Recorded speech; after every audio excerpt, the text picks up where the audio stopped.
लड्ने दुर्घटनाहरू र कृषि उपकरणसँग सम्बन्धित दुर्घटनापछि खेतीपातीको काम गर्ने ठाउँमा सबैभन्दा धेरै हुने दुर्घटना भनेको खस्ने दुर्घटना। विशेषगरी खस्ने दुर्घटनाहरू मध्ये धेरैजसो भर याङ प्रयोग गर्दा हुने गर्छन्। भर याङ धेरै प्रयोग गर्ने फलफुल बगैँचाहरू वा पशुपालन फार्महरू, सुविधा खेती गर्ने किसानहरूले विशेष गरी सुरक्षित भर याङ प्रयोगको तरिका राम्रोसँग बुझ्नुपर्छ। व्यक्तिगत सुरक्षाका उपकरणहरू जस्तै सुरक्षा हेलमेट, सुरक्षा बेल्ट आदि लगाएर 2 जनाको समूहमा काम गर्नुपर्छ र सकेसम्म उचाइमा हुने कामको लागि उच्च कार्यस्थलको प्रयोग गर्नुपर्छ।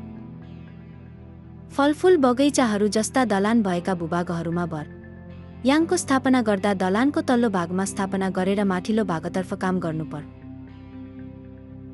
भर याङमा कुनै पनि भाँचिएको भाग छ कि छैन भनेर जाँच गर्नुहोस् र भर याङलाई सुरक्षित रूपमा स्थिर राख्न भर याङ खोलिन रोक्ने उपकरण पक्का रूपमा जडान गर्नुहोस्।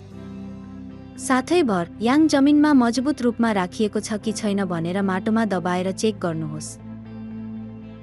भर याङको माथिल्लो पाइलामा खुट्टा राख्दा सन्तुलन बिग्रेर भर याङ पल्टने सम्भावना धेरै हुन्।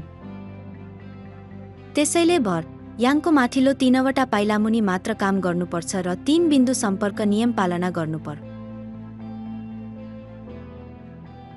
भर याङमा काम गर्दा 2 खुट्टा र 2 हातमध्ये 3 ठाउँमा भर याङमा सम्पर्कमा रहनु आवश्यक छ। यसले सन्तुलन मजबुत राख्न मद्दत गर्छ। यस्तै कारणले शरीरको केन्द्र पनि भर याङको खम्बा बाहिर नजानु महत्त्वपूर्ण। कृषि काम गर्ने क्रममा खस्ने दुर्घटनाहरू केवल भर याङ प्रयोग गर्दा मात्र हुँदैन। कृषि संरचनाहरूको छानोमा काम गर्दा श्रमिकले सन्तुलन गुमाउँदा वा छानो भाँचिएर खस्ने दुर्घटनाहरू हुन सक्छन्। ढलान भएको फलफुल बगैँचामा उचाइमा काम गर्ने मेसिन पल्टिँदा पनि यस्ता दुर्घटनाहरू हुन सक्छन्।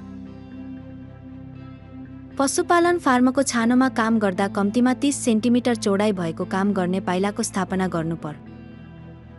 काम गर्ने ठाउँको नजिक सुरक्षा जाल वा सुरक्षा बार लगाउनुपर्छ र कामदारहरूले अनिवार्य रूपमा सुरक्षा बेल्ट लगाउनुपर्छ।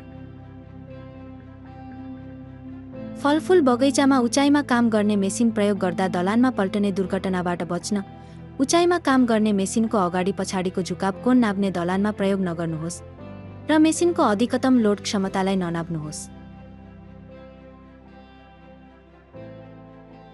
दैनिक र दोहोरिने कामहरूमा सुरक्षा नियमहरू राम्रोसँग बुझ्न र पालन गर्न आवश्यक छ, जसले गर्दा सुरक्षासहितको कृषि जीवन सम्भव हुन्छ भन्ने कुरा ध्यानमा राख्नुपर्छ।